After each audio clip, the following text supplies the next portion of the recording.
Bienvenue sur le podcast Conversation Awesome avec Karmakin. Mon nom est Claudia et mon intention avec ce podcast est de t'amener dans un monde d'inspiration, de découverte et d'apprentissage grâce à une panoplie de sujets et d'histoires variées en lien avec la santé globale, les habitudes de vie, le développement personnel et spirituel pour que tu puisses vivre une vie awesome alignée selon tes termes. Je t'invite à t'y abonner, à le partager et à laisser 5 étoiles sur ta plateforme préférée. Merci vraiment d'être à l'écoute. You're awesome!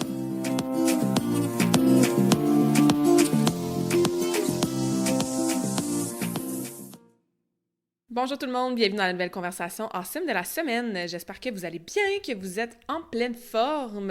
Aujourd'hui, on est en mode solo pour un épisode un peu style masterclass parce qu'on va rentrer dans le sujet des neurotransmetteurs, des hormones, des neurohormones. On va faire la différence entre tout ça, puis surtout, je vais vous expliquer comment ces molécules-là peuvent bien sûr influencer nos choix au quotidien.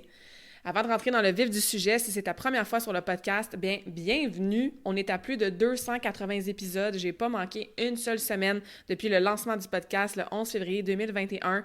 J'ai toujours plein d'idées, plein d'inspirations. J'alterne toujours entre des épisodes solo comme aujourd'hui et des épisodes avec invités qui sont awesome. Si tu découvres le podcast ou que ça fait pas longtemps que tu es parmi nous, n'oublie jamais d'utiliser la petite loupe là. La petite barre de recherche, que tu sois sur Spotify ou sur Apple ou sur mon site internet, va taper nutrition si c'est la nutrition qui t'intéresse, va taper spiritualité si tu veux en savoir plus sur la spiritualité, va taper entraînement si jamais toi c'est plus le monde de l'entraînement qui t'intéresse. Bref, utilise cette barre de recherche-là pour trouver plein d'épisodes sur la plateforme en lien avec ces sujets-là. Parce qu'après 280 quelques épisodes, il y en a du stock sur le podcast. Puis, peut-être que vous scrollez puis vous choisissez de façon aléatoire le prochain épisode que vous allez écouter. Ou peut-être que justement, il y a un sujet plus précis sur lequel tu veux travailler dans ta vie en ce moment.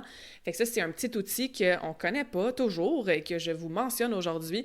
Utilisez la barre de recherche et chaque épisode qui a ce mot-clé-là dedans, va ressortir, puis vous allez pouvoir trouver des épisodes que j'ai faits à l'année 1, à l'année 3 ou plus récemment.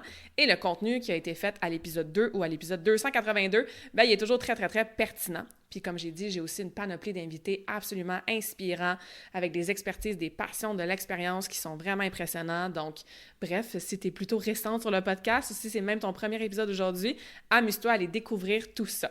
Puis pour les habitués, parce que je sais qu'il y en a beaucoup, beaucoup, vous êtes des habitués, vous êtes là depuis... je vais dire jour, since, depuis, en même temps.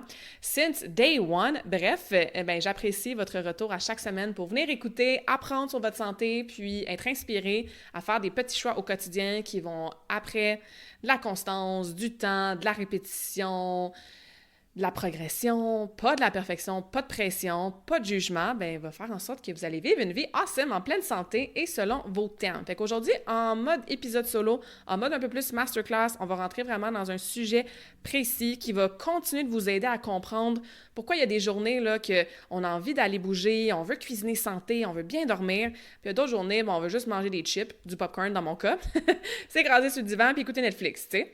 Est-ce que c'est juste une question de volonté? Puis si t'es pas nouvelle sur le podcast ou que tu me connais un peu dans ma philosophie de coach et même personnelle, ce que j'applique sur moi, ce n'est jamais juste une question de volonté. Si c'était juste une question de volonté, mon Dieu que ça serait plus facile, tu sais. C'est beaucoup plus complexe que ça. Puis l'autre point positif que c'est pas juste une question de volonté, c'est que tu peux justement t'enlever de la pression des épaules. Plus on se tape sur la tête parce qu'on n'a pas assez de volonté, puis Colin, on a encore échoué, puis on a encore... abandonner le plan d'entraînement, puis on a encore, entre guillemets, triché sur notre diète, qui est un mot qu'on n'utilise pas dans l'univers de Karmakin, tricher sur sa diète. Mais bref, plus on se décourage, on se culpabilise, on se tape sur la tête, alors que quand on comprend des concepts de la science comme aujourd'hui, puis comme certains épisodes que j'ai faits dans le passé par rapport à ça, c'est comme, OK, attends une minute, là, je suis un être humain complexe. Cool, je peux en apprendre sur moi, puis trouver, bien sûr, des stratégies pour être en alignement avec cette complexité-là, tu sais. Fait que non, c'est pas juste une question de volonté. Il y a une partie de cette réponse-là qui se trouve dans notre cerveau, dans les petites molécules qui influencent nos émotions, nos comportements, nos habitudes. On les appelle les neurotransmetteurs et les neurohormones. Neurotransmetteurs, je pense que c'est un terme qu'on utilise relativement souvent ou qu'on connaît ou qu'on lit sur les réseaux sociaux, tu sais. Mais neurohormones, des fois, c'est comme « Ah ouais, c'est quoi la différence entre hormones, neurotransmetteurs, neurohormones? » Fait que bref, aujourd'hui, ensemble, on va découvrir c'est quoi des neurotransmetteurs, comment ça influence notre santé physique et mentale, pourquoi ça affecte justement notre fameuse motivation et notre adhérence à nos habitudes de vie. Et surtout, vous me connaissez peut-être pas, mais ceux qui me connaissent, vous savez, j'aime ça vous donner des trucs pratico-pratiques, des pistes d'action que vous allez pouvoir faire dès aujourd'hui, qui ne demandent pas nécessairement beaucoup de temps, qui ne sont pas une tâche corvée, stress de plus à votre quotidien déjà probablement bien rempli, mais qui va vous aider à optimiser la production de ces neurotransmetteurs, ces neurohormones-là, de façon naturelle pour que ça puisse te supporter, te soutenir dans l'atteinte de tes objectifs et l'intégration, encore une fois, des saines habitudes de vie dans toutes les sphères de ta vie. Bien sûr, comme d'habitude, moi, je donne toujours plein de conseils et d'exemples par rapport à la santé, notre alimentation, notre activité physique, notre gestion du stress, le sommeil, mais c'est toutes des choses qui peuvent s'appliquer, bien sûr, dans les différentes sphères de notre vie. Prête? Pas prête? On y va! Je pense que c'est le genre d'épisode que tu vas vouloir écouter quelques fois et ou prendre des notes et écouter vraiment de façon active, OK? Donc, si jamais, là, paye sur pause, là, va t'installer à quelque part de confort, sors ton petit papier, ton petit crayon, puis prends des notes. All right! C'est quoi la différence entre les hormones? C'est quoi la différence entre les neurotransmetteurs? Ça, c'est quelque chose que j'ai appris il n'y a pas si longtemps que ça, parce que même moi, j'interchangeais les deux. Puis même avant de commencer, j'aurais peut-être dû dire en intro, moi, je suis pas une experte là-dedans. Il y a bien des sujets que j'en connais un petit peu. Je me considère comme une généraliste de la santé et j'aime apprendre des spécialistes. C'est pour ça que j'invite plein d'experts qui sont spécialistes dans des domaines.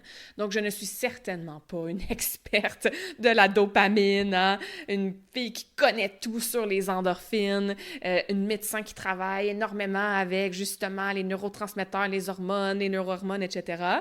Donc, on va rester plutôt de façon générale en superficie aujourd'hui. Puis de ce que je me rends compte dans ma pratique professionnelle depuis presque 20 ans maintenant que je coach les gens, ça va faire 19 ans dans quelques jours, souvent d'aller chercher un petit peu d'informations puis de surtout la mettre en application de façon constante, ça amène des trucs extraordinaires dans nos vies, tu sais. Fait que t'as pas besoin d'être experte de chaque micro-chose en lien avec ta santé. Puis après ça, si tu veux devenir experte dans une des sphères awesome, tu sais. Mais moi, ce que j'aime bien faire avec les épisodes de podcast, c'est vraiment comme aujourd'hui, d'aller parler un petit peu en profondeur d'un sujet pour vous spark des petites réflexions, pour vous donner, comme je disais, des trucs d'action spécifiques, pour vous aider à démystifier, comprendre, etc. Donc bref, je reviens à mes moutons. C'est quelque chose, moi, les neurotransmetteurs, la différence avec les hormones, que j'ai appris beaucoup plus en profondeur, de façon détaillée dans les derniers mois à peu près, et de faire cette différence-là. Fait que, tu sais, si on fait une métaphore, là, imagine que ton cerveau, c'est une très, très, très grande ville, OK? Si t'es comme moi et t'adores voyager, là, imagine une belle grande ville que t'as adorée. Les neurones dans ton cerveau, c'est les habitants. Fait que tous les gens qui habitent dans cette ville-là, c'est les neurones dans ton cerveau. Les neurotransmetteurs, c'est les messages textes que ces gens-là s'envoient dans la ville. Donc, transmetteur, on transmet un message texte, on s'envoie des messages entre les habitants, donc entre les neurones, neurotransmetteurs. Les hormones, elles, ressemblent plutôt à des courriels qui sont envoyés partout dans l'organisme à travers, ou plutôt via ton sang. OK? Il y a des molécules qui font les deux. Ils peuvent agir comme neurotransmetteurs, ils envoient des messages textes sur un cell, et comme hormones, ils envoient des courriels à, bon, dans ce cas-ci, ton sang, là, mais pour reprendre la métaphore, tu sais, aux gens qui sont présents, les habitants dans ta ville. C'est pour ça qu'on va appeler ça parfois des neurohormones. OK? Donc, voici la différence. C'est super important de comprendre que ça aussi, c'est un terme que même moi, j'utilise encore de nos jours, encore une fois, qu'on va voir beaucoup dans le monde de l'entraînement, du fitness. Quand tu t'entraînes, tu sécrètes les hormones du bonheur. De la sérotonine, de l'endorphine, tout ça, tu te sens bien après. Et tout ça, c'est vrai, mais il n'existe pas une seule molécule du bonheur. Notre santé mentale, donc bien se sentir, notre santé physique, les deux sont intimement reliés. On pourrait mettre la santé émotionnelle là-dedans, même la santé spirituelle. Ça repose sur un équilibre complexe entre plusieurs systèmes. D'en avoir en excès, en quantité industrielle, des fois, on pourrait penser que c'est mieux, mais c'est pas toujours mieux. Puis évidemment, d'en manquer, ben c'est pas mieux non plus. On va en parler ça quand on va parler de la dopamine. Fait que l'objectif, c'est pas de, entre guillemets, hacker son cerveau, hein? Puis on a eu docteur en psychologie, Caroline Théo, la semaine passée, oui, ou en tout cas, bref, très récemment sur le podcast, qui nous a parlé justement de l'aspect du cerveau par rapport à plein de choses, entre autres l'intégration des saines habitudes de vie, tu sais. Fait que le but, c'est pas de hacker son cerveau, c'est de le comprendre, puis surtout de créer un environnement dans ta ville là, qui favorise un bon fonctionnement. Fait que tu veux que tes messages, textes s'envoient, se reçoivent. Tu veux que les neurones, hein, donc tes habitants, soient en pleine santé. Tu veux que les hormones qui envoient des courriels font leur job. Fait que dans ton cerveau, dans ta ville, tu veux que cet environnement-là soit propice au bon fonctionnement de tout ça. Donc, on va y aller vraiment une molécule à la fois, puis on va les aborder vraiment en superficie parce que je pourrais probablement faire un 45 minutes de podcast sur chacune de ces molécules-là. Fait qu'on va les aborder encore une fois de façon un peu plus générale en superficie. Mais allons-y avec la première, qui est la fameuse dopamine. Okay, ça aussi, c'est sur toutes les lèvres de nos jours parce qu'avec, par exemple, les réseaux sociaux, avec notre fast-paced living, à notre quotidien qui va très, très vite, qui fait en sorte qu'on a des petites satisfactions rapidement, des petits plaisirs à droite et à gauche, tout le temps.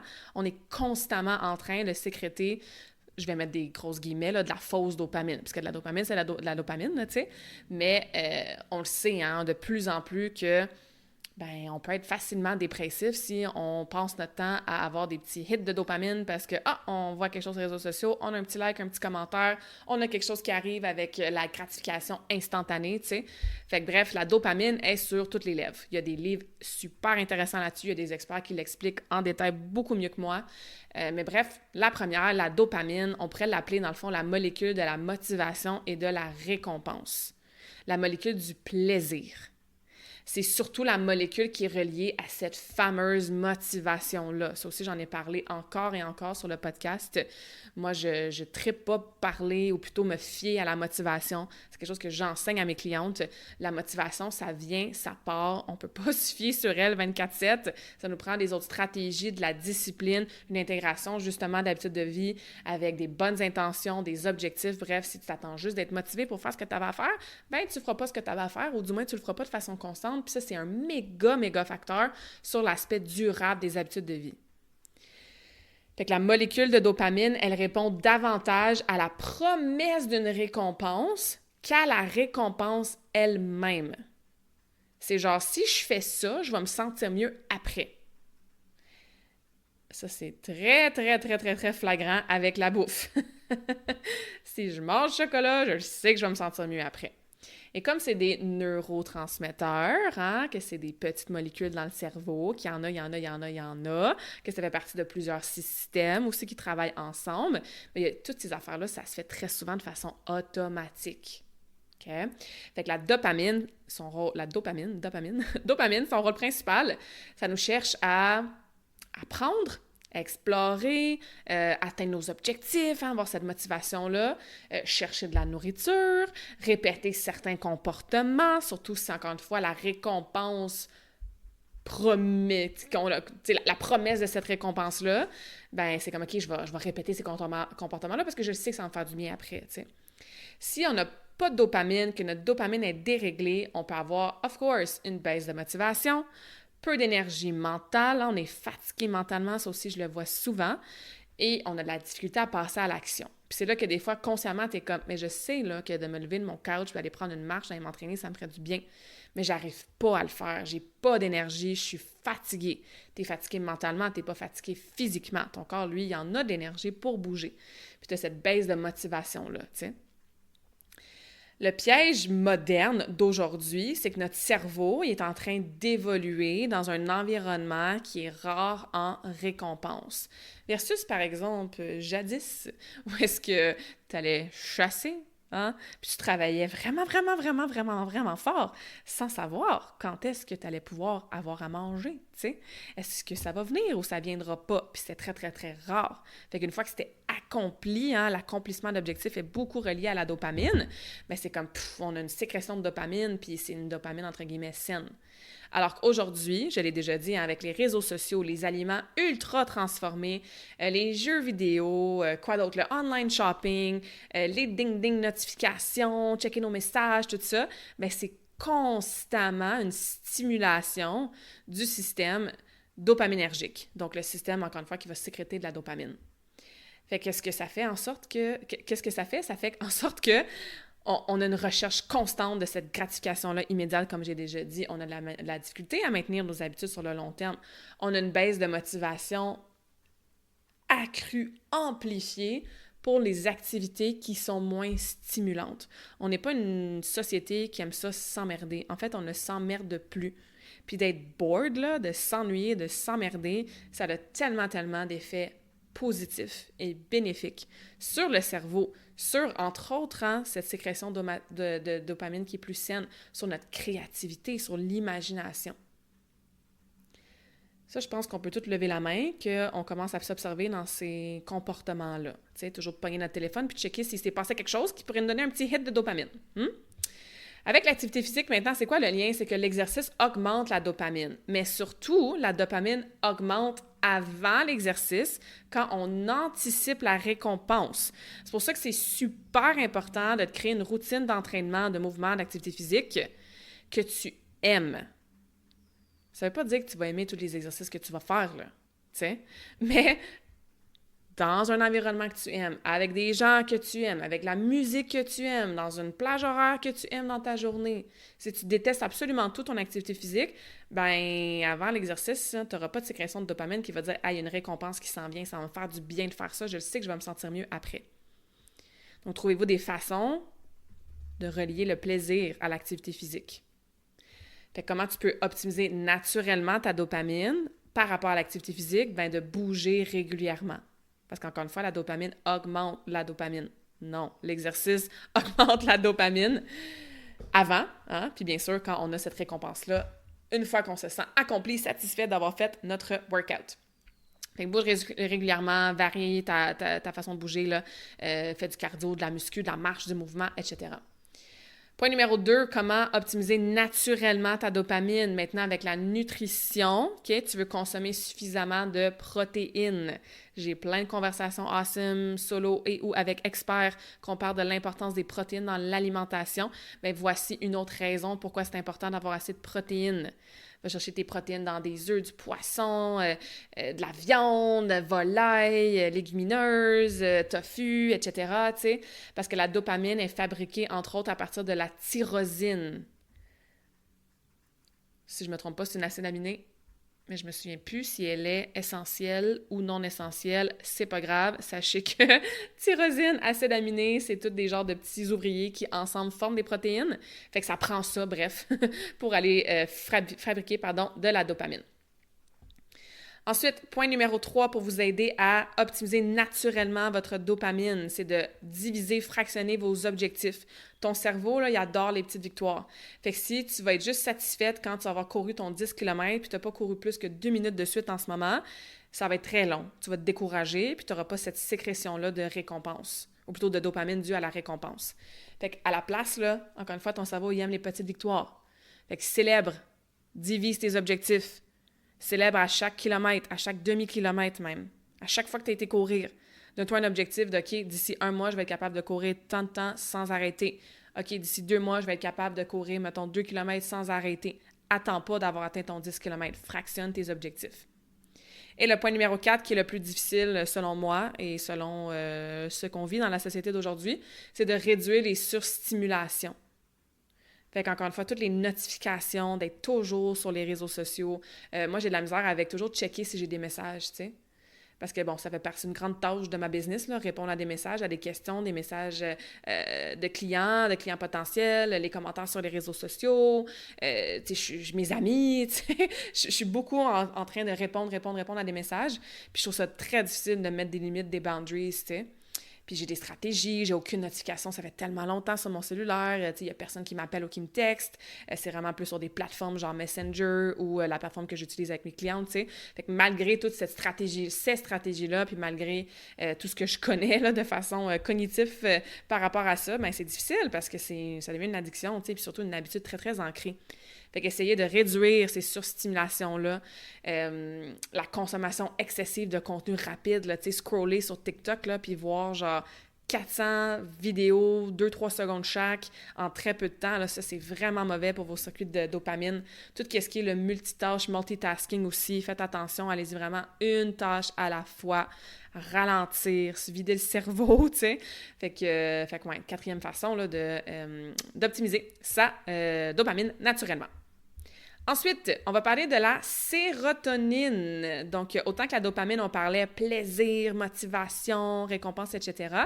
La sérotonine, on pourrait dire que c'est, mettons, un neurotransmetteur qui pourrait aider la stabilité émotionnelle. Hein? C'est souvent ça quand on dit « Hey, t'es en train de sécréter des hormones du bonheur ». Mais premièrement, la sérotonine, c'est un neurotransmetteur, c'est pas une hormone. Peut-être qu'on la met dans neurohormone, je me souviens plus ça non plus, du petit détail. Mais bref, c'est souvent ce qu'on va dire quand « Hey, tu sécrètes de la sérotonine, c'est ton hormone du bonheur ». Bon là, c'est ton neurotransmetteur du bonheur. Oui, ça fait partie, bien sûr, de ton humeur, mais il y a un rôle, hein, en fait, elle a un rôle des rôles qui sont beaucoup plus vastes que ça. La sérotonine, ça l'aide avec le sommeil, ça l'aide avec l'appétit, ça l'aide avec le contrôle des impulsions, ça l'aide avec, ta digestion, tu sais. Puis ce qui est super intéressant, puis qu'il y a de plus en plus de recherches pour démontrer ça, c'est qu'environ 90% de la sérotonine du corps est produite dans l'intestin. C'est fou, là! Parce que souvent, mettons qu'on parle des gens qui vivent la dépression, tout de suite, on va s'attarder au cerveau. Puis c'est pas faux, là. Il y a bien sûr une partie du cerveau là-dedans. Sauf qu'à ta minute, là, la sérotonine qui vient grandement influencer l'humeur, c'est sûr que si t'as pas de sérotonine, ben ça se peut très bien que tu sois dans un état plus propice à des états dépressifs. Comme viens pas me dire qu'il n'y a pas un lien avec la digestion et les aliments que tu manges, là, tu sais. Fait que cet axe-là du gut, hein, des intestins, de la digestion, avec le cerveau, hein, l'axe cerveau-intestin, ben ça aussi, il y a de plus en plus de littérature là-dessus, il y a de plus en plus de gens qui parlent de ça. C'est pas juste important, c'est primordial, voire obligatoire qu'on aille jaser alimentation, appétit, digestion, santé des intestins, microbiote, etc. quand on parle de, par exemple, dépression ou autres troubles de l'humeur, tu sais. Une bonne fonction de la sérotonine, c'est associé à une plus grande résilience, à une meilleure humeur, à une meilleure gestion de notre appétit aussi. Hein? Si tu as toujours faim, ben peut-être que tu cherches toujours ce petit hit-là de « j'ai besoin de me sentir mieux ». Moi, j'ai certainement parlé ouvertement souvent là, de mes troubles alimentaires. Puis même à ce jour, des fois, je le sais qu'il y a encore ce pattern-là dans ma tête de comme « Ah, j'ai rien à faire ce soir ou j'ai une grosse journée, tu sais, je me sens un peu seule ou peu importe. » Ben, je vais aller chercher quelque chose à manger parce que ça va m'amener de la sérotonine, tu sais. Fait que quand ta sérotonine est faible, ben, t'as plus de fringales, de craving, t'as une plus grande recherche de réconfort alimentaire, t'as peut-être plus de difficultés à réguler tes émotions ou justement d'être dans un état émotionnel qui est dans des émotions qui ont une plus haute fréquence énergétique, tu sais, des émotions plus agréables. Fait comment on fait pour l'augmenter naturellement, cette fameuse sérotonine-là? Premièrement, exposez-vous à la lumière du jour, surtout le matin. La lumière du jour, surtout le matin. Là, bon, quand j'enregistre cet épisode de podcast-là, on est au mois de juin, on approche le solstice d'été, les journées sont longues, il fait soleil le matin super tôt, il fait soleil le soir super tard, ça donne de l'énergie, donc c'est un peu plus facile de s'exposer à la lumière du jour, de sortir dehors. Moi, je me réveille beaucoup plus tôt l'été que l'hiver, tu sais. Je pense que je suis pas la seule, de toute façon, on devrait, là. Bon, c'est sûr qu'il y en a qui ont des enfants, des horaires de travail, que c'est peut-être plus complexe, mais naturellement, on devrait bien sûr là, suivre le soleil le plus possible, tu sais. Fait que, ouais, peut-être plus difficile si tu écoutes cet épisode-là en hiver, sauf qu'il essaie vraiment de t'exposer à la lumière du jour, la lumière du matin. Même si tu te lèves un peu plus tard, c'est l'hiver, il fait noir plus tard, bien, une fois qu'il commence à faire beau, va dehors. Ça va t'aider avec ton énergie, avec ton rythme circadien, qui va par la suite aider, bien sûr, ton sommeil, tu sais. Donc, la lumière du jour, super important pour aider naturellement la sérotonine. Point numéro 2, je pense qu'il va revenir dans tous les points, là, l'activité physique régulière, OK? L'exercice, je l'ai déjà dit, ça augmente plusieurs neurotransmetteurs, dont la sérotonine. Tu le sais, après avoir fait ton yoga, ta marche, ton cours de boxe, ton workout, tu te sens mieux après, hein? Sécrétion d'hormones du bonheur, comme on aime les appeler, neurotransmetteurs du bonheur. Bon, la sérotonine est certainement là-dedans. Ensuite, je l'ai déjà dit, plus tu vas venir soutenir ta digestion, ton microbiote, parce que 90% de la sérotonine se passe dans l'intestin, c'est un rôle majeur dans sa production, bien, tu n'as pas le choix de checker ton alimentation. Puis plus précisément, de t'assurer que tu as un microbiote qui est awesome. Je vais interviewer d'ailleurs la semaine prochaine une médecin experte en microbiote. Fait que l'épisode va sortir dans quelques semaines. Ouais, j'ai pas la date exacte, ça s'en vient, je suis toujours pas mal d'avance avec mes enregistrements avec invités, mais stay tuned pour ça, là, mais la santé du microbiote, super important. En fait, j'ai 2 expertes qui s'en viennent. C'est vrai. Il y en a une que j'ai déjà fait son enregistrement de podcast, c'est vrai, il n'est pas sorti encore cet épisode-là. Fait que lui, il va sortir très très bientôt, c'est peut-être même le prochain. Puis l'autre s'en vient aussi, fait que vous allez avoir là, de l'information sur le microbiote, la santé digestive très très très bientôt sur le podcast. Fait que l'intestin, encore une fois, faut le nourrir, tu sais, faut se nourrir de fibres, de légumes, des aliments fermentés, des légumineuses si tu les digères bien, mais aller chercher beaucoup ces fibres-là, une variété d'aliments aussi pour aller chercher toutes sortes de couleurs, polyphénols, des aliments le plus près de la nature possible pour pas créer d'inflammation, ou du moins le moins possible, tu sais. Donc bref, tu vas augmenter ta sérotonine naturellement, tu soutiens aussi ton microbiote. Point numéro 4, tu dors suffisamment. C'est tout ce que je veux dire, OK? Sommeil de qualité et de quantité suffisante avec tous les trucs qui existent pour aider ton sommeil que j'ai déjà abordé plusieurs fois sur le podcast. Et point numéro 5, consommer du tryptophane. Qu'est-ce que c'est ça, du tryptophane? Ça, j'en avais parlé, entre autres, quand j'ai donné mon atelier Danser avec ses hormones. Le tryptophane, c'est un précurseur de la sérotonine. Précurseur, ça veut dire que tu en as besoin. C'est comme une petite clé. Si j'ai pas ça, ben ça va être difficile de former, de créer de la sérotonine. Dans quoi est-ce qu'on trouve du tryptophane? Hey, c'est cool parce qu'il y a plusieurs sources de protéines là-dedans. Fait que tu fais un 2 pour 1 en augmentant ça. Tu vas aider ta dopamine, puis tu vas aider ta sérotonine. Donc, des œufs, de la dinde, du tofu, des produits laitiers et des noix. Okay? C'est des aliments qui sont riches en tryptophane. Alright, ça va pour la sérotonine? Ça aussi, on continue. On pourrait aller beaucoup plus en profondeur, mais on y arrive. Après ça, le prochain, donc le 3e, c'est comme la petite jumelle là, ou la petite cousine là, de la sérotonine. Hein. Souvent, on va les mettre ensemble et je parle des endorphines. Les endorphines, on peut les appeler les analgésiques naturels. C'est quoi les endorphines au-delà d'être justement une petite neurohormone qui va nous aider à genre être vraiment chill et endorphine, peut-être s'endormir, tu sais. Ou ça, là, mettons à la fin de ton workout, là, t'arrives, il te reste quelques exercices, puis là, tu commences à bailler au corneille, puis tu dis, mais pourtant, je suis pas fatiguée, l'exercice, je sais que ça va me donner de l'énergie après, mais ça se peut que pendant que tu t'entraînes, tu feels un petit peu les endorphines, tu sais. Fait que c'est des opioïdes naturels, super important, produits par le cerveau. Leur rôle, c'est de diminuer la douleur, hein? On se sent mieux, on améliore notre bien-être, on augmente la tolérance à l'effort, donc oui, ça nous aide dans nos entraînements, entre autres. Si vous faites de la course, hein, on appelle ça souvent le runner's high. C'est une espèce d'euphorie qui est ressentie vers la fin ou après, surtout l'exercice, qui est lié, entre autres, hein, aux endorphines, mais il y a aussi d'autres molécules qui viennent aider avec ce fameux runner's high-là. Et ça, vous allez l'entendre souvent des sportifs d'endurance hein, qui vont faire du vélo, courir pendant très, très longtemps. Puis là, c'est comme, ah mon Dieu, oui, au début, c'était dur, tu sais, je sentais mes jambes, j'étais un peu essoufflée, fatiguée. Puis là, à un moment donné, j'atteins mon runner's high, puis là, wouhou, je flotte, je me sens high. Puis mon Dieu, ça court toute seule, puis c'est facile, tu sais. Donc, cette espèce d'euphorie-là, intimement reliée aux endorphines. Fait pourquoi c'est important d'avoir suffisamment d'endorphines? Ben, on se comprend, hein? Je veux dire, ça favorise l'adhérence à l'exercice. Puis ça, c'est quand on devient même parfois accro, dépendant, un petit peu addicted à l'exercice. Ça aussi, moi, personnellement, il faut que je fasse attention à ça parce que des fois, je regarde ma semaine, je suis comme « Ah, ça fait très longtemps que j'ai pas pris de break de gym. » Puis bon, c'est pas juste que j'ai un high après l'entraînement, mais ça fait tellement du bien que c'est quelque chose que je crave beaucoup. Fait que je peux aller chercher ça en ajoutant de la variété dans mes entraînements puis dans mes mouvements pour pas tomber en surentraînement.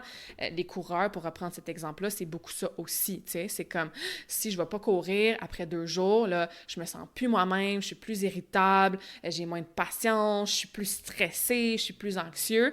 Fait que c'est sûr que, ben, si tu le sais, Puis tu le ressens surtout, hein, ce fameux high-là, ces endorphines-là qui sont sécrétées. Ça va être beaucoup plus facile d'adhérer à ton exercice de façon constante. Ça nous aide aussi, bien sûr, avec notre gestion du stress. Le fait d'être sur un high, de se sentir mieux, d'avoir nos endorphines, bien, ça va, bien sûr, à l'envers de se sentir justement stressé, anxieux, etc. Ça nous aide à réduire la douleur chronique. Souvent, la douleur chronique est associée à une carence peut-être en endorphines, tu sais, ou un état du corps qui est justement en mode genre, tu sais, comme douleur, contraction, résistance, stiffness, ankylosé, tout ça, ben les endorphines, c'est comme « Ah, je me sens mieux », fait que ça l'aide aussi avec la douleur. Fait comment on vient stimuler les endorphines, vous l'avez déjà compris, hein? On veut avoir des exercices réguliers, des exercices d'intensité modérée à intense, là, vraiment dans votre semaine de façon constante, régulière, fréquente. La danse, la musique, rire, je veux dire, si tu vas pas bien, là c'est le temps d'aller scroller ou d'aller sur YouTube puis de regarder des vidéos drôles. Puis là, tu pleures des fois aux larmes, ou plutôt tu ris aux larmes, puis t'en pleures tellement c'est drôle. Je sais pas, vous, qu'est-ce qui vous fait rire? Mais moi, un exemple, c'est les pandas. Genre, oh mon Dieu, que les pandas, ça me fait rire. Fait que des fois, mon algorithme, ben c'est ça. Je regarde une vidéo de panda, puis j'en vois plein après, parce que that's how l'algorithme fonctionne. Puis ça me fait rire, puis ça me fait du bien, tu sais. Fait que le rire. Dans le même ordre d'idée aussi, ben pas juste rire toute seule, hein, devant ton téléphone, mais avec les gens. Donc, des interactions sociales qui sont positives, d'avoir des gens autour de toi qui te font du bien, hein, d'avoir des fous rires, de se remémorer des souvenirs. Les enfants, ça fait rire. En tout cas, moi, mes neveux et ma nièce, my God, qui me font rire, tu sais. Donc, vraiment, le rire, là, c'est healing. Ça nous guérit. Puis, la thérapie aussi par le froid, donc les cold plunge, hein, les fameux bains froids qui sont beaucoup à la mode. La science est un petit peu jeune, les données sont encore émergentes. Ça semblerait que c'est pas tout à fait la même chose au niveau du protocole pour les hommes que pour les femmes, mais cette espèce de le choc-là après là, qui vient stimuler toutes sortes de réactions chimiques, physiologiques, ben entre autres, ça tendrait à dire que ça peut stimuler les endorphines. On continue, le temps avance, on continue avec la prochaine hormone cette fois-ci, hein, l'ocytocine. Donc l'ocytocine qui est l'hormone de, on pourrait dire, le lien social, l'attachement, l'amour même, tu sais. On va souvent associer cette hormone-là à l'accouchement. Tu sais, t'accouches, tu vois ton, bon, peut-être pendant que c'est intense, là, mais tu sais, il y a une raison pourquoi dès que tu vois ton bébé, que tu le prends dans tes bras, t'oublies toutes les heures et les heures et les heures précédentes que t'étais en train de, genre, crier, avoir mal, pousser, mourir ta vie, puis d'être dans, genre, peut-être de la douleur très intense. Bref, ça part d'un coup parce que t'as une espèce de poussée d'ocytocine.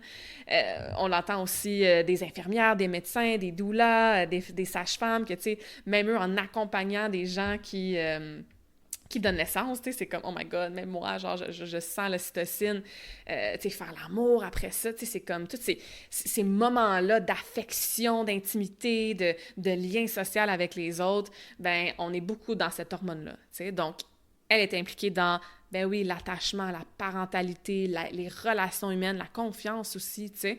Pourquoi c'est important pour la santé? Ça, on l'oublie, hein, souvent.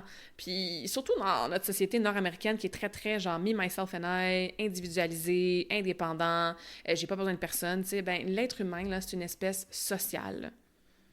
L'isolement social, là, ça augmente le risque de dépression, de maladies cardiovasculaires, même de mortalité prématurée. Je suis d'ailleurs en train de lire le livre de Dr. Éric Simard, qui est docteur en biologie, que j'ai déjà reçu sur le podcast. Je lis son livre le plus récent en ce moment, là, son protocole de longévité, et il en avait parlé sur le podcast aussi, mais tu sais, il répète, puis il démontre vraiment les études en ayant analysé, entre autres, les ondes bleues, j'ai aussi fait un épisode de podcast sur les ondes bleues.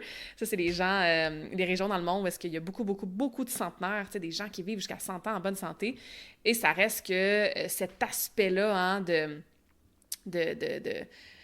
de socialiser, de communauté, d'avoir des gens autour de nous, des liens sociaux, ben c'est littéralement un facteur de protection pour la santé, puis ça reste le facteur numéro 1 qui vient vraiment, vraiment donner beaucoup plus de chances de vivre plus longtemps en santé surtout.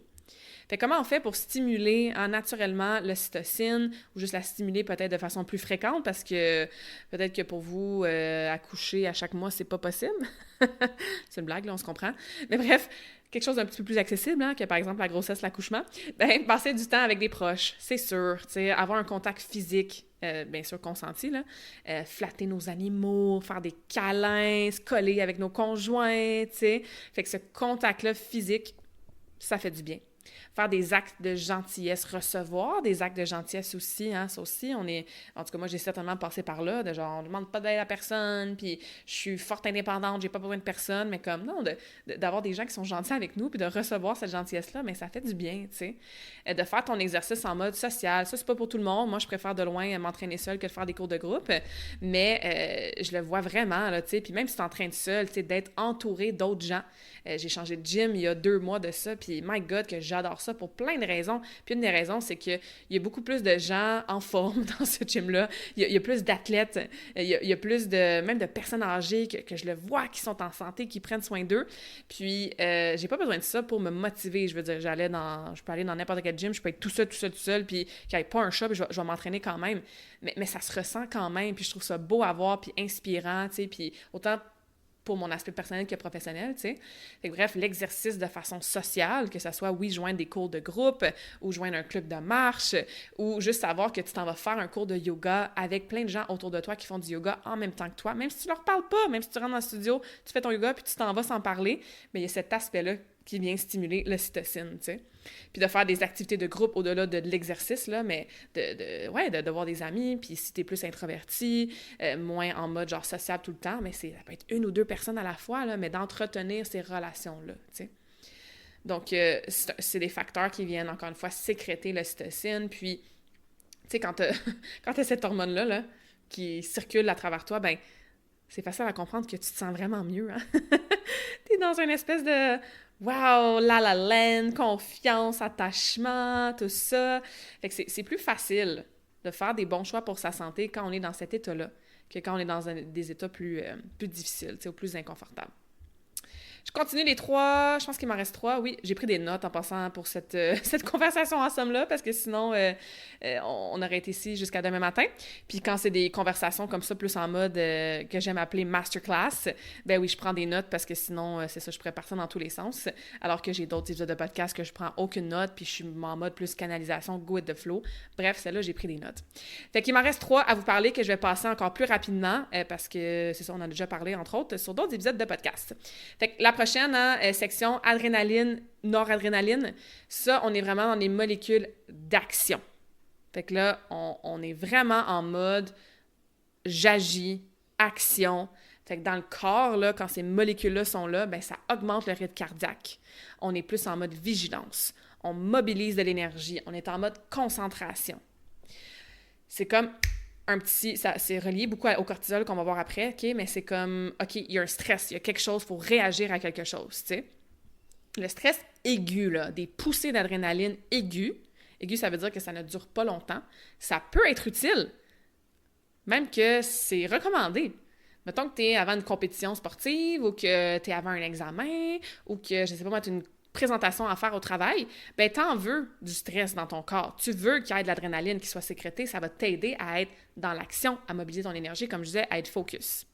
Par contre, si ton taux d'adrénaline, noradrénaline et éventuellement cortisol, encore une fois qu'on va jaser rapidement après, c'est chronique, donc ça reste tout le temps, ça ne rediminue pas, ben c'est ça qui est dangereux pour la santé. Ça peut perturber ton sommeil, de toujours avoir de l'adrénaline dans le tapis. Ça augmente tes envies alimentaires, parce que t'es comme, j'ai toujours besoin d'énergie. Il faut que je mange. Ça favorise l'inflammation, hein? Ton environnement interne devient comme un terrain de jeu pour que l'inflammation s'y installe de façon chronique. Puis ça réduit bien sûr l'adhérence à tes habitudes, un peu en lien avec le système nerveux. Quand t'es toujours en mode fight or flight, puis toujours comme en vigilance sur le qui-vive, ben c'est stressant juste de dire ça à voix haute, tu sais. Fait qu'on veut arriver à avoir des petites poussées d'adrénaline quand on en a besoin, mais comme le stress, le cortisol, on veut que ça redescende. Fait comment on fait pour optimiser ce système-là, d'en avoir juste assez? Fait que je reviens à ce que je disais en introduction, hein? Ça ne veut pas toujours dire qu'on veut le plus de ces molécules-là ou de ces neurotransmetteurs-là tout le temps. Des fois, trop, c'est comme pas assez. Bien ça, c'est l'exemple parfait. On n'en veut pas trop tout le temps. Fait que comment on l'optimise? Ben, hey, devinez quoi? On fait de l'exercice régulièrement. C'est-tu pas surprenant? Parce que l'exercice, c'est ça. Tu vas avoir un 5 minutes, un 30 minutes, max, comme peut-être 1 heure là, maximum de OK, je booste mon système, j'ai besoin de cortisol, d'adrénaline pour être dans l'action, puis après ça, c'est terminé, on revient à la normale. On veut avoir une récupération, donc, qui est adéquate. Fait que oui, j'ai mes pics d'adrénaline, après ça, je récupère. Comment? Avec la respiration lente, avec des cool-downs après un entraînement, en priorisant ton sommeil, en faisant de la méditation. On veut faire toutes ces belles techniques-là là, qu'on connaît ou qu'on connaît peut-être moins de régulation du système nerveux, mais ça va aider à récupérer, ça va aider à optimiser et à revenir à la normale, à la base au niveau de ton taux d'adrénaline. On prend des pauses dans la journée, hein, si vous êtes en mode go, go, go, go, go, go, go tout le temps. Je m'assois, puis je travaille, puis je prends même pas genre 10 minutes de pause pour manger. Ça, pour l'adrénaline dans le tapis tout le temps, chronique, là, c'est vraiment pas idéal. Fait que prenez des pauses dans la journée. Un peu comme au primaire, on avait des récréations, ben tu sais, faites la même chose, faites-vous des petites récréations dans la journée. Faites-vous des moments mouvement, c'est ce que je mets bien de l'avant. Fait que bougez, tu sais, un petit peu ici et là. Fait que prenez des pauses mentales aussi, sans être sur votre téléphone, sans être en mode dopamine non plus. Fait que ça va vous aider à optimiser votre système d'adrénaline et noradrénaline. Ensuite, le cortisol, ben c'est un petit peu dans le même principe, hein, dans le sens que le cortisol, souvent, on est comme « Ah mon Dieu, c'est l'ennemi, genre! » Puis, faut surtout pas en avoir, puis il faut pas que le cortisol soit dans notre sang, puis il faut vraiment réduire notre stress à tout prix. Il y a plus de nuances. Fait que comme l'adrénaline, on en a besoin. On en a besoin du cortisol. On a besoin de ce pic-là de cortisol qui arrive à certains moments durant la journée pour différentes raisons. En lien avec le rythme circadien, on veut du cortisol le matin parce que c'est ça qui fait que ça nous réveille le matin, tu sais. Puis là, dans les 2 heures à peu près, premières heures de la journée, notre cortisol il est relativement haut. Puis ben ça fait en sorte qu'on se réveille, on se met dans l'action, on mobilise notre énergie, on est productive, on se met dans le mouvement, tu sais. Puis ça nous aide à gérer les défis de la journée. Puis bon, puis après ça, plus la journée avance, idéalement, le cortisol redescend jusqu'à temps qu'on aille dormir ce soir. Pas juste ce soir, mais tous les soirs. Parce que si le cortisol reste trop élevé, ça vient affecter d'autres neurotransmetteurs, d'autres hormones, comme par exemple la mélatonine, qui est la prochaine qu'on va parler, tu sais. Fait que le problème survient quand, comme l'adrénaline, le cortisol reste élevé trop longtemps. Puis le stress chronique, élevé trop longtemps, il est associé à toutes sortes de problèmes de santé. Santé métabolique, ton énergie, ton sommeil et tout ce que ça implique. Tu as plus faim, tu stockes ton gras au niveau abdominal, hein, autour de tes viscères, qui est un gras beaucoup plus dangereux. Tu as de la misère à récupérer, genre t'es full fatigué, mais t'arrives pas à dormir comme du monde. T'es pas motivé, t'es irritable, t'es émotive, t'es à bout, tu sautes des coches, t'es triggered, c'est ça, t'es toujours stressé. On le sait, hein, c'est vraiment mauvais pour la santé d'être dans un stress chronique. On veut réguler notre cortisol, comme l'adrénaline. Comment on fait ça? Sommeil régulier, activité physique modérée, régulière. On respire de façon lente, de façon nasale, par le nez, de façon ventrale. On rentre l'air dans notre cage thoracique, le diaphragme, les poumons, et non respirer de façon superficielle, saccadée, par la bouche, de même, tu sais. Fait que la respiration, oh my God, que c'est puissant pour le cortisol, entre autres, c'est puissant pour plein d'autres affaires.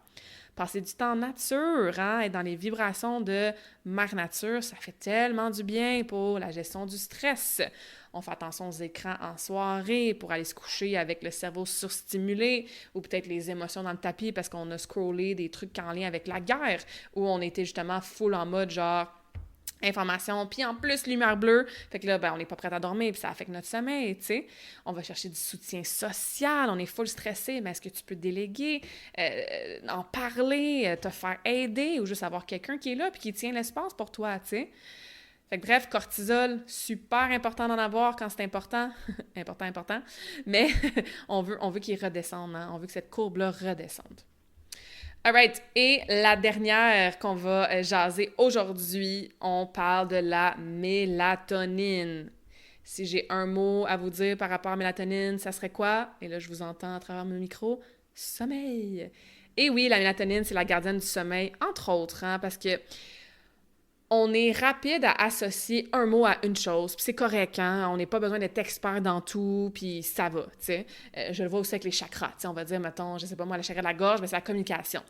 Oui, et il y a beaucoup plus que ça. La mélatonine, c'est la même chose. Oui, on l'associe énormément au sommeil, et ça aide aussi plein d'autres fonctions. Ça synchronise notre horloge biologique. Fait que c'est pas la mélatonine qui va t'endormir. C'est pas genre, ah, je pop des suppléments de mélatonine, ça agit comme un somnifère, ça va m'endormir. C'est pas tout à fait ça. C'est plutôt qu'elle signale au cerveau que la nuit s'en vient. C'est genre, hey, la nuit s'en vient. Et là, le reste du cerveau et du corps va faire ce qu'il y a à faire pour t'endormir. OK? Fait que petite nuance-là que je te vulgarise en genre 3 secondes et quart, OK? Fait que oui, c'est la gardienne du sommeil, c'est elle qui avertit que ça s'en vient. C'est super important de favoriser sa production. Si tu réduis ton cortisol vers la fin de la journée avec les trucs que je viens déjà de mentionner par rapport au cortisol, et même je vais mettre l'adrénaline là-dedans, bien, ça va être plus facile pour la mélatonine d'être présente dans ton corps, OK? La mélatonine, super sensible à la luminosité, la lumière. Fait que le matin, encore une fois, tu t'exposes à la lumière matinale. Le soir, tu es dans l'obscurité le plus possible. Là, c'est l'été, fait que c'est différent, c'est plus facile, en fait, de suivre le soleil.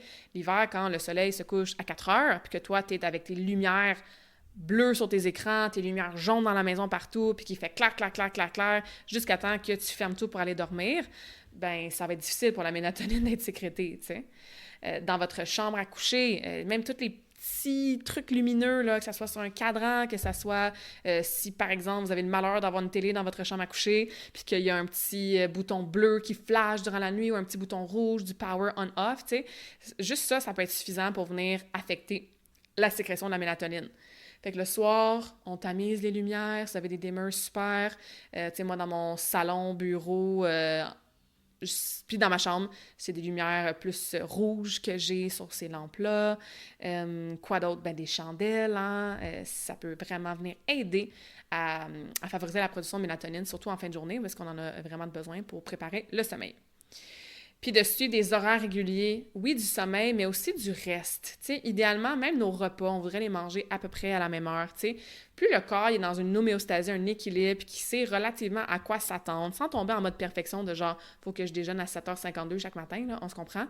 Mais plus on suit une genre de constante dans nos horaires, ben plus aussi ce rythme circadien-là va être respecté, va être plus facile à respecter du moins. Puis la mélatonine aussi va venir être sécrétée au bon moment dans la journée.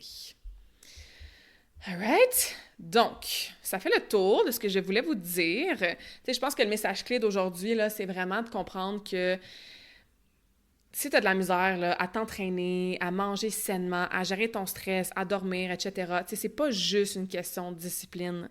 Je pense que ça, c'est le message clair, puis que je répète dans tous mes épisodes que je fais sur les habitudes de vie, puis aussi, si tu veux aller dans faire une petite recherche, dans tous les épisodes de podcast, les 288 marques habitudes, là, il va en avoir plein qui vont sortir, OK? Puis il y a des choses qui se répètent, hein, qui s'entrecoupent. Bon, aujourd'hui, je l'aborde d'une façon plus neurotransmetteur, neurohormone, hormone. Des fois, je l'aborde plus au niveau genre mindset. Des fois, je l'aborde plus au niveau identité. Des fois, je l'aborde plus par rapport à l'environnement, tu sais. Mais le message clé est toujours le même, c'est que c'est pas... Je vais dire, c'est pas ta faute. Tu as une part de responsabilité. À 100 000 %, là, ta santé, c'est ta responsabilité, point. Et il y a beaucoup de nuances. Il y a beaucoup d'autres facteurs qui viennent influencer le fait que c'est pas facile de changer, que c'est pas juste une question de volonté, que t'es pas obligé de te taper sur la tête parce que ça fait 3 fois que tu essaies d'aller au gym de façon constante et ça fonctionne pas. Il y a plein d'autres facteurs qui viennent en compte. Fait qu'aujourd'hui, on a parlé, entre autres, hein, des neurotransmetteurs, des hormones, qui viennent faire une espèce d'interaction entre, ta biologie, ton environnement, tes habitudes, tes émotions, etc.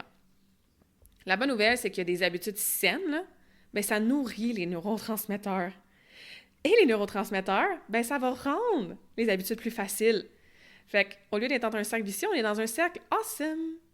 Plus tu as des saines habitudes de vie, plus tu vas avoir cette belle sécrétion-là de dopamine, sérotonine, endorphine, cortisol qui va se réguler, mélatonine, etc. Puis plus ça, c'est optimal, mais plus ça va être facile après de faire tes habitudes de vie.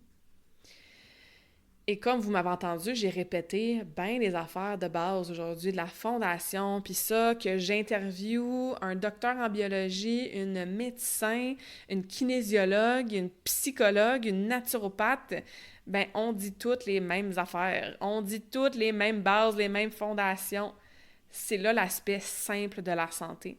Manger un petit peu plus près de la nature, prioriser un sommeil de qualité, bouger, gérer votre stress de la meilleure façon que vous pouvez, passer du temps en nature, entretenir des relations saines. On revient toujours à cette base-là. Et là, ben, aujourd'hui, vous comprenez que ça vient affecter vos neurotransmetteurs. Donc, je vous donne un petit défi. Un défi, on va appeler ça un petit défi neurochimique, là. Défi de neurotransmetteurs. Pendant, je sais pas, moi, 5 jours, 7 jours, à tous les jours, 20 minutes. Puis si 20 minutes, c'est trop, faites 10. Vous savez, ou peut-être vous savez pas, là, mais moi, je suis pas en mode, genre, perfection tout le temps, OK? On progresse. Fait que commence d'où tu es maintenant et essaie de rajouter chaque jour. Je te donne 4 choses. 20 minutes ou 10 de lumière extérieure le matin. 30 minutes d'activité physique. Fais ce que tu veux, là. Une journée, ça peut être, oui, un gros workout intense. Le lendemain, tu peux te danser dans ton salon 3 fois 10 minutes dans ta journée. OK? 30 minutes, bouge. Va prendre une marche de 30 minutes. Fais des étirements 30 minutes. Fais un gros workout intense 30 minutes. Fais un cours de yoga, peu importe. Une source de protéines à chaque repas. À chaque fois que tu manges 2 fois par jour ou 6 fois par jour, OK? À chaque fois que tu manges, regarde ton assiette, regarde ta collation, regarde ce que tu manges. Est-ce que tu as une source de protéines? Simplifie-toi la vie pour l'instant, là. OK? Combien de grammes, Claudia? De quelle source? Pour l'instant, on s'en fout. Mais est-ce que tu as au moins une source de protéines à chaque repas? Fait que genre des petits poissons, non. Je parle pas du poisson saumon, là. Je parle des petits poissons en collation. Des craquelins, non, t'as pas ta source de protéines, tu sais. Juste une pomme, ben non, en collation, ça marche pas. Ça te manque des protéines. Fait qu'à chaque fois que tu manges, tu as ta source de protéines. Et bref, le 4e pilier, une interaction sociale significative par jour. Appelle ta grand-mère, fais un câlin à ton ami, passe une belle nuit ou une partie de nuit intime avec ton conjoint. Fais, je sais pas moi, organise un petit souper avec tes chums de filles, peu importe, mais une fois par jour, c'est pas obligé d'être en personne, hein? Les réseaux sociaux, ça sert à pas juste nous donner de la fausse dopamine, mais aussi à rester connecté si on est intentionnel. Fait qu'envoie un message à une amie que ça fait longtemps que t'as pas jasé, connecte avec quelqu'un, fait que bref, une fois par jour, OK? Et je répète, lumière extérieure le matin, à tous les matins, 30 minutes d'activité physique par jour, une source de protéines à chaque repas, puis une interaction sociale significative, hein, pas juste « Hey, j'ai laissé un like sur le post d'une étrangère », là, on s'entend, significative. Faites ça pendant 7 jours, pendant une semaine, puis vous allez voir que ces 4 habitudes-là vont stimuler simultanément plusieurs systèmes. L'ocytocine, les endorphines, la sérotonine, la dopamine. Puis vous allez voir comment vous allez mieux vous sentir, vous allez vouloir continuer, puis on va tomber dans ce sac awesome-là que j'ai déjà nommé. Fait qu'à retenir, les neurotransmetteurs influencent fortement nos comportements. Okay? La motivation, là, c'est pas juste une question de willpower, c'est à très grande partie biologique. L'exercice, je l'ai nommé over and over and over again aujourd'hui, c'est un véritable médicament neurochimique. Ça vient t'aider avec tous tes neurotransmetteurs, tes hormones, etc. Le sommeil, c'est la base de l'équilibre cérébral. Il y a tellement une belle récupération, un beau ménage qui se passe au niveau du cerveau pendant qu'on dort, comme c'est super important. On a parlé beaucoup des relations sociales aussi, qui sont un déterminant majeur dans ta santé. Puis tes habitudes saines de vie vont modifier ton cerveau dans la bonne direction. All right? J'espère que c'est clair. Comme d'habitude, si vous avez des questions, des commentaires, n'hésitez pas à me contacter. Ça va me faire plaisir. Si tu as appris quelque chose ou que tu as l'impression que tu voudrais partager une information qui a été dite aujourd'hui dans le podcast, bien, partage l'épisode, s'il te plaît. Envoie-le à 2-3 collègues, à ta chum de fille, à ton fils, peu importe. Tag-moi sur les réseaux sociaux. Invite les gens à aller écouter ça. OK? Ça me permet de faire découvrir le podcast à plus de gens et de continuer à vous donner des sujets de conversation, des sujets d'épisodes qui vous aident. C'est surtout ça mon but, là. C'est que ce que je vous dis à travers mon micro sur le podcast, ben ça vous éduque, ça vous inspire, ça vous porte à réfléchir, ça vous fasse rire peut-être, ça fasse en sorte que vous avez l'impression que vous êtes assis avec moi dans mon salon ou plutôt sur mon quai, sur mon quai l'été, puis on jase de santé, tu sais, puis vous retenez au moins une chose que vous pouvez commencer ou continuer à intégrer dans votre quotidien. Fait que partagez, donnez-moi votre feedback. Si vous avez des invités que vous trouvez awesome, que vous aimeriez que j'invite, faites-moi en part, des sujets de conversation que vous voulez que j'aborde. Le podcast est là, oui, d'abord et avant tout, de façon égoïste, parce que moi, j'adore faire le podcast, mais surtout pour vous aider, là, puis vous offrir du contenu de valeur qui vous aide de façon awesome. Et comme à la fin de chaque épisode de podcast, je vais vous laisser avec un quote. Un quote de James Clear. Si tu ne connais pas James Clear, c'est un auteur qui est très, très, très connu, qui a un des livres les plus populaires jamais écrits dans le monde, là, qui est Atomic Habits. Atomic Habits en français, je sais pas, je sais qu'il est traduit en français puis en plein de langues, mais j'ai oublié le titre du livre en français. Atomic Habits, James Clear, bref. Puis, James dit souvent que « small changes, remarkable results ». Je l'ai entendu dire ça beaucoup sur des podcasts, c'est quelque chose qu'il met dans son livre aussi. Donc, tu sais, si je traduis ça librement, là, des petits changements, des résultats remarquables. C'est ce que ça vous permet de faire, de penser à vos neurotransmetteurs. Plus vous allez faire des petits changements en lien avec vos habitudes de vie, mais plus vous allez avoir des résultats remarquables pour votre bonheur, votre santé, surtout votre épanouissement, puis cette belle vie awesome-là que vous créez.